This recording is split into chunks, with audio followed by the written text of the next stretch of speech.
नमस्कार साथियों, आज हम नर्सिंग फील्ड के बारे में एक और बात करेंगे। How to become a successful nursing leader. इसमें आपके education, clinical experience, leadership skill and personal attitude का जो है बहुत बड़ा योगदान रहता है। इसी के बारे में हम बात करेंगे। सक्सेसफुल नर्स लीडर बनने के लिए इसको हमने दो भागों में विभाजित किया है। पहला है एजुकेशन पाथवे, सेकंड जो career road map to become a nurses leader. Education pathway की बात करते हैं तो पहला आता है नर्सिंग, बेसिक नर्सिंग एजुकेशन, जिसमें आप डिप्लोमा इन नर्सिंग, जीएनएम या BSc nursing, bachelor of science in nursing कर सकते हैं। इसे 12वीं के बीएससी नर्सिंग 12वीं के बाद बायो सब्जेक्ट वाले कर सकते हैं। जीएनएम नर्सिंग 12वीं पास कोई भी 50%, कई कंडीशंस में 45% मार्क्स वाले बच्चे कर सकते हैं। अब रहा इसमें हायर एजुकेशन की बात, तो जीएनएम के स्टूडेंट्स पहले तो पोस्ट बेसिक नर्सिंग करेंगे, देन जो है एमएससी एमएससी कर सकते हैं, specialisation like administration, community health etcetera, या फिर पोस्ट ग्रेजुएट डिप्लोमा भी कर सकते हैं in hospital and health management. PhD and nursing भी कर सकते हैं, ऑप्शनल है बट बेनिफिशियल है for academic and senior policy making roles के लिए। इसके अलावा आपको एडिशनल सर्टिफिकेट कोर्स भी करना चाहिए, जैसे leadership in nursing, health care management, quality assurance and infection control, project management या एचआर ट्रेनिंग हेल्पफुल है यदि नर्सिंग के क्षेत्र में एडमिनिस्ट्रेटर के पोस्ट जो है आप चाहते हैं तो।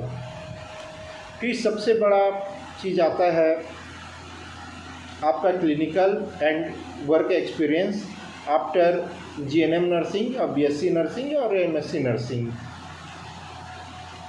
तो मैं पर्सनली यही सुझाव दूंगा, start with strong clinical experience 2 to 5 years in hospital setting proper, जिसमें आपका वर्क इन वेरियस डिपार्टमेंट होना चाहिए, ICU, emergency, maternity, general ward, और जो भी वार्ड हैं पीडिया, तो हर वार्ड का जो है आपको पर्सनल एक्सपीरियंस रहना चाहिए। यहाँ जो है आपको ड्यूरिंग क्लिनिकल एक्सपीरियंस आपको अपने आप से टेक अ चार्ज नर्स और सुपरवाइजरी रोल्स। आपके जो जूनियर नर्स हैं उनके मेंटर बनिए आप, कंडक्ट उनके लिए आप जो है कंडक्ट पेशेंट्स एजुकेशन प्रोग्राम, और पार्टिसिपेट कीजिए हॉस्पिटल कमेटी में, सेफ्टी ट्रेनिंग, क्वालिटी कंट्रोल इत्यादि जो डिपार्टमेंट होते हैं हॉस्पिटल्स में, उसके लिए।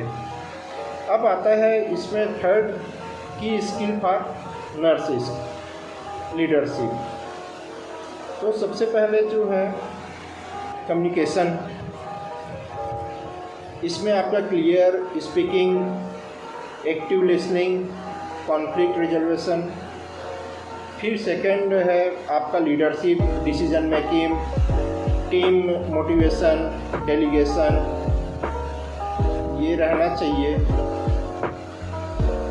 क्रिटिकल थिंकिंग भी आपका एक अलग है, critical judgement, problem solving, emotional intelligence, organisation skill, time management, multitasking, documentation, ethics and advocacy भी मस्ट। पेशेंट्स की राइट भी आपको पता होनी चाहिए, एथिकल प्रैक्टिस और आपके जो है वर्किंग के समय प्रोफेशनलिज्म रहना चाहिए। और जो लास्ट जो है वो है innovation and learning, evidence based practice और कंटिन्यूएशन इम्प्रूवमेंट जो है आपको अपने ऊपर करना पड़ेगा। चौथा स्टेप है इसमें, step to grow into a nurse leader, excel in clinical care, build a reputation for reality and excellence.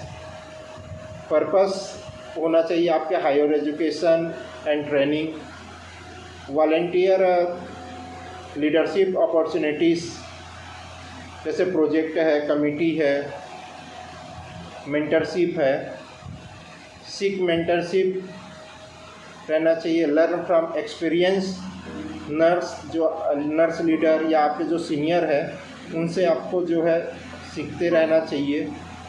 Stay current, read nursing journal, attend workshop and join association like TNI, NAA और develop a vision, lead with a purpose and care. तो ये हमारा education pathway है, जो जहाँ तक मेरे को जो समझ आई उसके हिसाब से। फिर हम जो है बात करते हैं इसका रोड मैप के लिए, means career road map to become a nurse leader. Stage 1 foundation, इसमें आपको 0 to 4 ईयर लगेगा। इसके लिए आपको गोल बनाना पड़ेगा, build strong clinical skill and professional credibility. सबसे सर्वप्रथम आपको अपना एजुकेशन कंप्लीट कर लेना पड़ेगा, लाइक GNM और BSc नर्सिंग।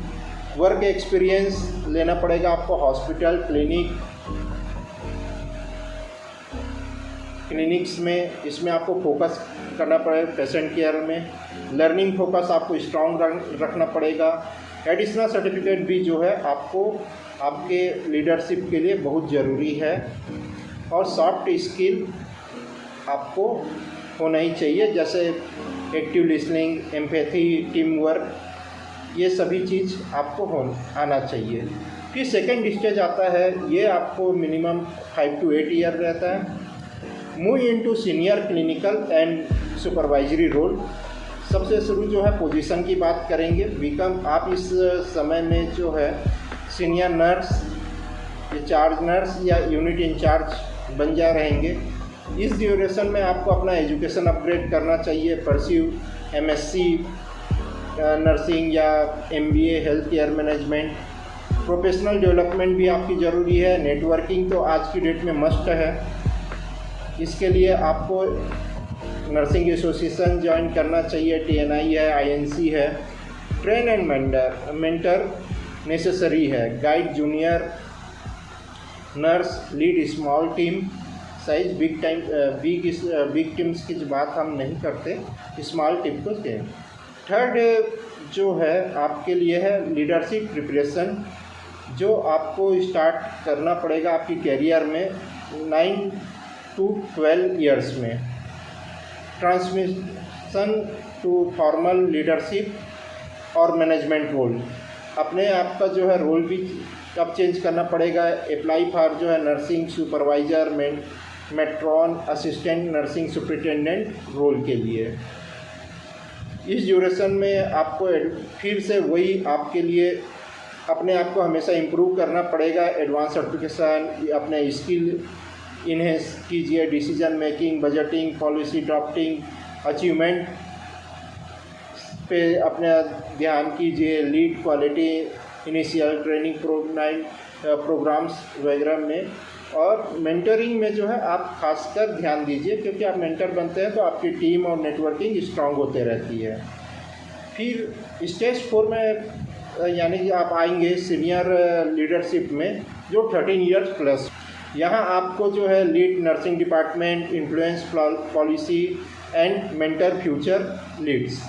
यहाँ आपके स्टेप रहेगा, पोजीशन आपका जो है अब nursing superintendent, director of nursing, principal of nursing college.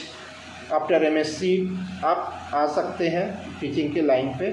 Further education में ऑप्शनल है आपके पास पीएचडी इन नर्सिंग या हॉस्पिटल एडमिनिस्ट्रेशन का कोर्स करें आप। स्ट्रेटेजिक रोल आपका जो रहेगा इसमें participant in hospital management board और गवर्नमेंट हेल्थ पैनल। आपको इम्प्लीमेंट करना पड़ेगा अपना implement large scale nursing programme और रिफॉर्म करना पड़ेगा।